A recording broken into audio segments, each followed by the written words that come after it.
Here's a few ways that you can help strengthen and create function in the pelvic floor during your yoga practice. And this goes beyond doing Kegels or things that are going to create so much tension in the pelvic floor. Instead, we want to be lengthening and relaxing and connecting to our pelvic floor and our core, so that way we can truly reap the benefits of your yoga practice, of the exercises that you were doing, and ultimately see progress and success long term. One of the things that I highly recommend is starting your yoga practice with your breathing, connecting to breathing first before you actually get into your poses, before you get into your flow, your practice. And this goes for any exercise. But a lot of times when we go into a yoga practice, we really don't start breathing until we get into the pose. But instead, I want you to start your practice with breathing, and better yet, diaphragmatic breathing, where you can get a good core and pelvic floor connection breath before you start your workouts. Next up, I highly recommend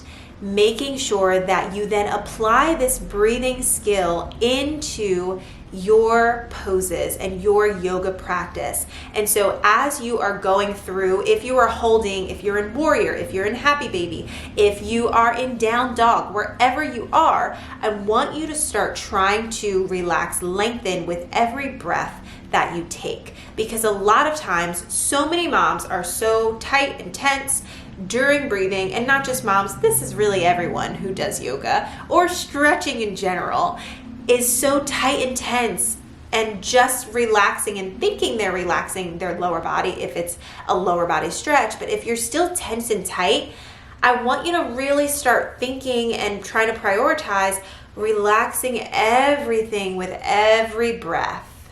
That way, we are truly relaxing and getting everything lengthened all the way down to the pelvic floor. And then you'll probably even notice that that area that you thought was lengthened and relaxed was probably still pretty tight. Another really helpful tip to incorporate and to connect and strengthen your pelvic floor and your core during your yoga practice is to use your breath, use your exhale to deepen your core contraction.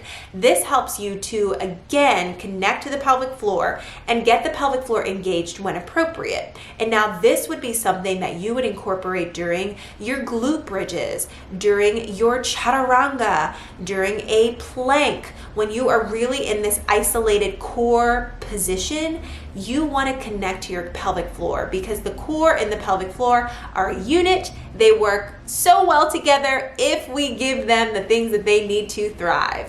Another way that you can incorporate and create function in the pelvic floor during your yoga practice is by changing positions, shifting your weight. For example, if we are in a bear hover of some sort and we are going to a down dog, instead of thinking, oh, this is so hard, I'm just gonna hold and clench and come here to try to compensate, I would prefer you to modify, maybe bring the legs down a little lower, maybe come down, and then check in with your body, so that way you're not compensating in doing a cat-cow when you're really supposed to be in a hover position like this. A lot of times we need to modify or change the position just a little bit, so that way we can actually feel the stretch or the pose or the exercise.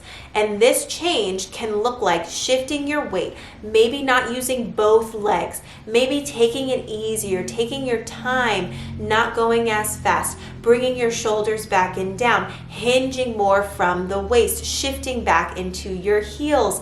So many different ways that you can change the way that you are practicing to really allow for you to feel what you're supposed to be feeling during the exercise. But the biggest thing is that when you start incorporating breathing and using your exhale